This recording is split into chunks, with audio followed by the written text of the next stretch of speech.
आज सना ने उसके 3 फ्रेंड्स के लिए घर पे पार्टी रखी है। उसने पार्टी के लिए बहुत सारा खाना बनाया है।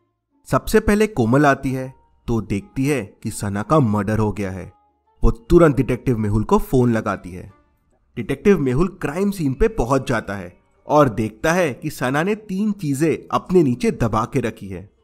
उतने में वहां रोहन और राहुल भी आ जाते हैं। रोहन डिटेक्टिव मेहुल से कहता है कि मैं पार्टी में सबसे पहले आने वाला था, लेकिन ऑफिस से निकलने में थोड़ी देरी हो गई। राहुल बताता है कि मैं तो लेट ही आने वाला था। डिटेक्टिव मेहुल तीनों को अपने घर का एड्रेस और सना के बारे में लिखने बोलता है और तुरंत समझ जाता है कि खूनी कौन है। कैसे? डिटेक्टिव मेहुल को कैसे समझता है कि खूनी कौन है, क्या आप बता सकते हैं? क्लूज और तीनों फ्रेंड्स को ध्यान से देखिए और आपका आंसर मुझे कमेंट करके बताइए।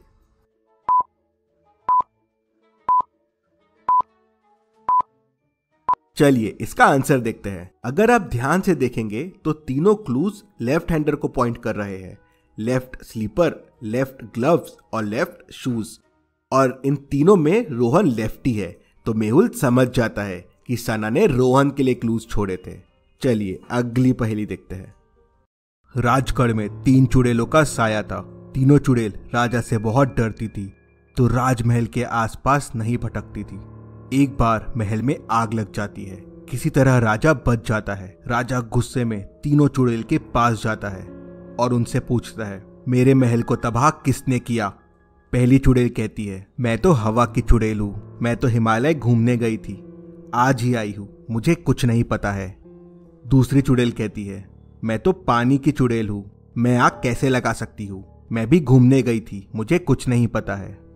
तीसरी चुड़ैल कहती है, मैं भी घूमने गई थी, आज ही आई हूँ, मुझे भी कुछ नहीं पता है। तीनों की बातें सुनने के बाद राजा समझ जाता है कि कौन सी चुड़ैल ने आग लगाया है। कैसे? क्या आप मुझे कमेंट करके बता सकते हैं?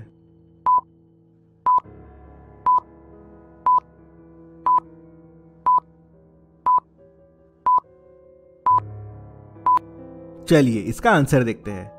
राजा ने चुड़ैलों को बताया ही नहीं था कि महल में आग लगी है। गरिमा चुड़ैल तो छुट्टी पे बाहर गई थी, फिर उसे कैसे पता चला कि महल में आग लगी थी? मतलब वो झूठ बोल रही है, उसी ने आग लगाई है। राजा समझ जाता है। चलिए अगली पहेली देखते हैं। राजा मथुरा दास के राज्य में चोरी हो जाती है। राजा के सिपाही 5 लोगों को बंदी बनाकर लेके आते हैं। पांचों कहते हैं, महाराज हमने चोरी नहीं की है। राजा मथुरा दास का लड़का कहता है, पिताश्री मेरे पास एक उपाय है। मेरे पास ये जादुई लकड़ी है। ये लकड़ी चोर के घर में 2 इंच लंबी हो जाएगी। आज रात ये लकड़ी इन 5 लोगों को दे देते हैं। जिसने चोरी की होगी उसकी लकड़ी कल बड़ी हो जाएगी।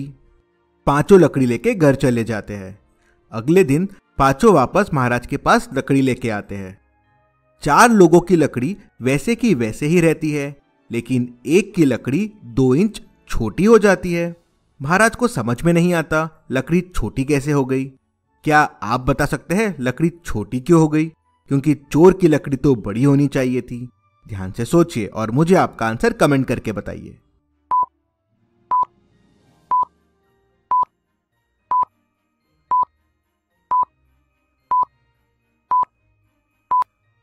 चलिए इसका आंसर देखते हैं। चोर ने सोचा लकड़ी 2 इंच बड़ी हो जाएगी, तो क्यों ना मैं इसे पहले ही 2 इंच काट लूं, जिससे लकड़ी वापस पहले जैसी हो जाएगी। वो ये नहीं समझ पाया कि ये राजा के बेटे की चतुराई थी। ये कोई जादुई लकड़ी नहीं थी। जादू चला नहीं और लकड़ी बड़ी हुई नहीं। सैनिकों ने उसे पकड़ लिया। चलिए अगली पहेली देखते हैं। आपके सामने ये डिलीशियस पिज्जा रखा हुआ है, लेकिन ये पिज्जा बॉक्स ए के अंदर जाने वाला है। अब मैं इन पिज्जा बॉक्सेस को घुमाऊंगा। आपको बताना है पिज्जा कौन से बॉक्स के अंदर रहता है। तो चलिए शुरू करते हैं।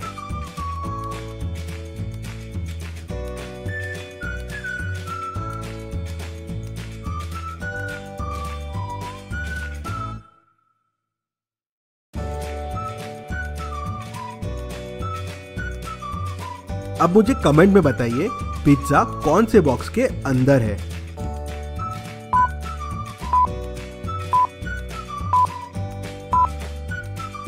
मैं आपको इसका आंसर लास्ट में बताऊंगा। तो चलिए अगली पहेली देखते हैं। दादा गणपत अपने पोते को एक कहानी बता रहे थे। मैं पहले तिहाड़ जेल में पुलिस वाला था। कोई चोर मुझसे बच के वहां से भाग नहीं पाता था। एक बार की बात है, 3 चोर काफी टाइम से भागने का प्लान कर रहे थे। तीनों ने 12-12 घंटे के बाद भागने का प्लान किया। पहले ने सुबह के करीब 11 बजे दीवार कूद के भागने की कोशिश की, लेकिन मेरे कुत्तों ने उसे देख लिया और मैंने उसे पकड़ लिया। फिर दूसरे चोर ने 12 घंटे बाद पास वाली नदी से भागने की कोशिश की, लेकिन मेरी तेज नजर ने उसे दिन में देख लिया। तीसरे चोर ने मेरे डर से भागने की कोशिश ही नहीं की। इतना बहादुर था मैं उस जमाने में। पोता हंसने लगता है और कहता है कि दादा, आपकी कहानी झूठी है। क्या झूठ है इस कहानी में, क्या आप बता सकते हैं? आप चाहे तो वीडियो को रिपीट कर सकते हैं।